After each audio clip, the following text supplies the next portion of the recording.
Hey guys, this is Booligan with Airsoft Retreat, BooliganAirsoft.com and Airsoft Insider Magazine. Today we are taking an exclusive look at the E&L AK105 AEG. Now, these are going to be brought in exclusively to the US through Jag Precision, and they popped one of these over to me so I could give it kind of a once-over, do a little bit of a preview on this model. This is not a retail model. This thing didn't come in a box. It just kind of showed up, wrapped up in some bubble tape, or in some bubble wrap, duct tape, and here we have it. That's the way an AK is supposed to show up. Now, the first thing that I noticed about this gun is that it looked and felt pretty much like my real AK that I had, or that I still have, I should say. It is comprised almost entirely out of steel. Now, I'd like to do the magnet test. I'm no metallurgist, but this is kind of the, let's call it airsoft approved method for testing metal construction. Got a magnet. Normally on an AK, AEG, you're lucky to get one to stick to the receiver. Well, sticks to the receiver and that. Charging handle, sight, sticks to the trunnion, barrel, gas block, front sight, flash hider. It's a little tricky on the flash hider because it's got some paint. Pretty much everything on this damn gun is made of either steel or a nylon polymer. Now, a little bit about E&L. I don't know a whole lot about them other than they are a company that makes real steel firearm parts. Now, some of the parts that are used in the AK105, you look at them, they look pretty damn close. Now, my understanding is that no, they are not real steel parts. No, they're not demilled real steel parts. But what they are is they are remachined, they're retooled from the same machines that this company uses to make their real steel parts. Now, the AK105 specifically is a modern, compact AK variant that features a side-folding full stock, and it locks pretty securely in place. It is unfolded by pushing that button. You're back in business. You have a single sling mount right there. You also have a sling mount up at the front. Now, you have a standard smooth style upper dust cover, upper receiver.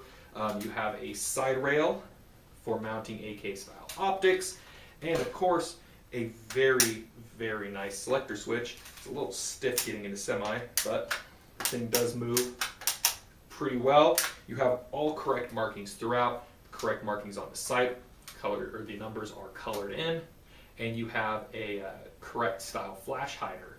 Now, we are going to go ahead and take a look inside this gun, which does feature a version 3 gearbox like most other AK AEGs, and let's see what they put inside this thing. Alright, we have a relatively clean workspace here, so let's start yanking some guts out.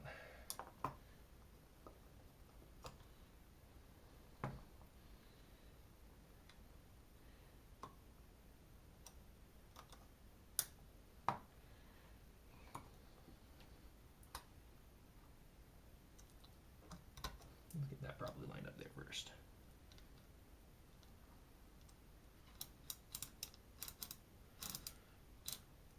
Rotated and ready for when it's time to reassemble. Alright, so we have a spring, obviously, with a ball bearing spring guide. This appears to be metal base, plastic extension. Piston is very, very nice. Marked land arms. Interesting. You only have the lower half, I'm not sure how this will show up, you only have the lower half rail, top half rail stops right there. It's partially skeletonized. That's the same on both sides. Got a tooth shaved, 3 steel teeth on the end. The last one looks to be a little bit taller than the other two. On the side, got a non-ported brass cylinder with a cushion there, and then that's beveled edge in there for the to work well with the piston head. Single O-ring.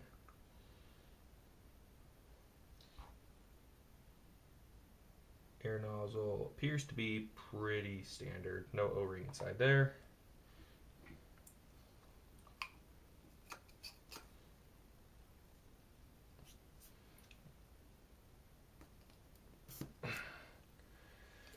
that's actually pretty damn good air seal in there. Let's see if we can. Yeah, that completely locks up in there. So good air seal. Gears appear to be quite nice. I don't have a better magnet than this right now, but we're gonna have to make do.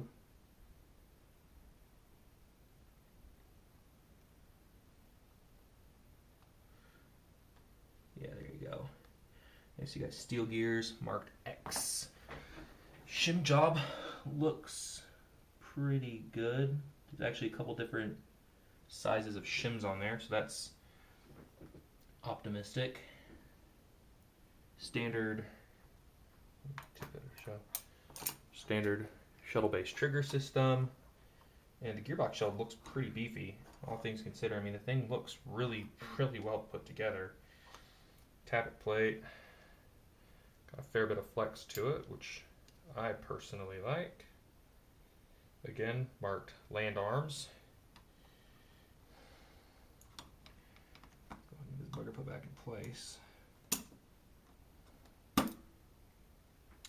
Lost a shim. Let me put that guy back on there. That's moving smoothly. There's no O-ring, or excuse me, there's no ball bearing inside the piston head. Just a standard piston, but you've got a ball bearing there, so that thing won't be binding up anytime soon. There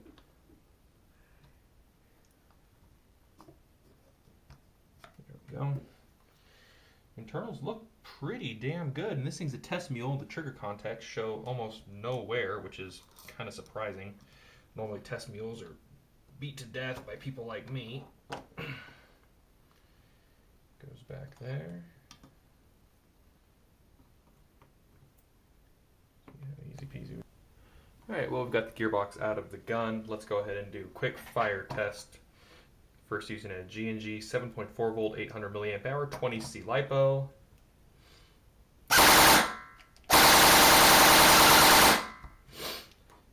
Not bad. Do something with a little bit more gusto. My Tenergy 11.1 volt 1000 milliamp hour LiPo.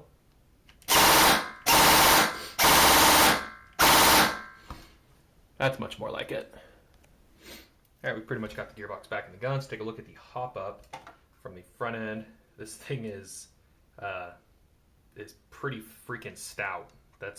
There's no better way to put it. This thing is damn solid outer barrel assembly. Inside, you've got a brass barrel, metal one-piece hop-up unit. Inside, I'm not sure how well this will show. You do have a twin prong style hop-up.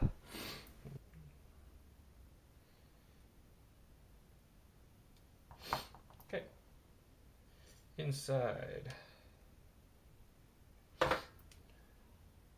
Bucking. Let's see if we can show the side here. My camera does not pick up detail very well, but you do have a two-pronged nub that's inside. It's a split nub.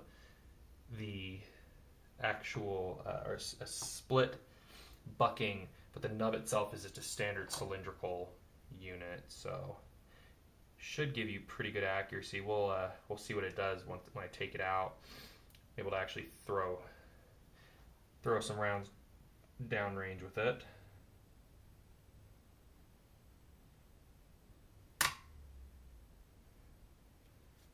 Perfect.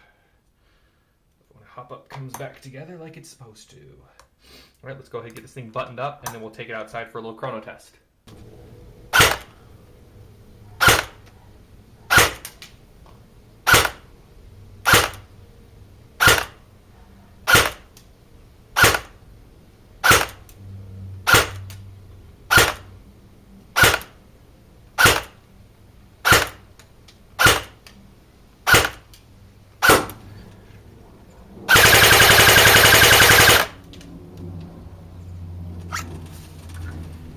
Alright, well, let's give some closing thoughts on this thing. Outside is beautiful. You've got full steel construction throughout. Everything that's not steel is a nylon polymer.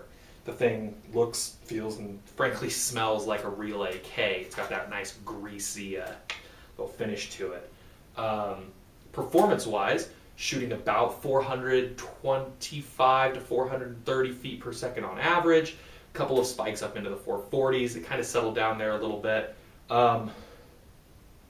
Range and accuracy, easily able to put shots on target out to 155, 160 feet using heavyweight Echo 1.28 gram BBs, which is kind of one of my baseline testing ammo. And rate of fire really is going to depend on the battery that you use. With the rate of fire test that I did on video, that was with the 7.4 volt G&G battery. It is a very low output LiPo. As you saw when we had the gearbox out with a higher voltage battery, the thing runs really well. Your battery space is pretty limited. It's hard to fit anything under the dust cover. You really need a battery that'll stick into the trunnion, so you need a stick pack. Otherwise, the thing really jumped to the top of my list of AKs that I need to have very soon. Very well made, internally, externally, performance-wise, this thing really seems to have it all. So keep an eye out on your retailers that work with Jag Precision. Jag Precision is going to be bringing these in exclusively through the US or for the US, and I believe they're going to be bringing in a couple of different models. So definitely keep an eye out for these. Overall, many thanks to Jag Precision for sending this over for us to check out. As always, thanks for watching.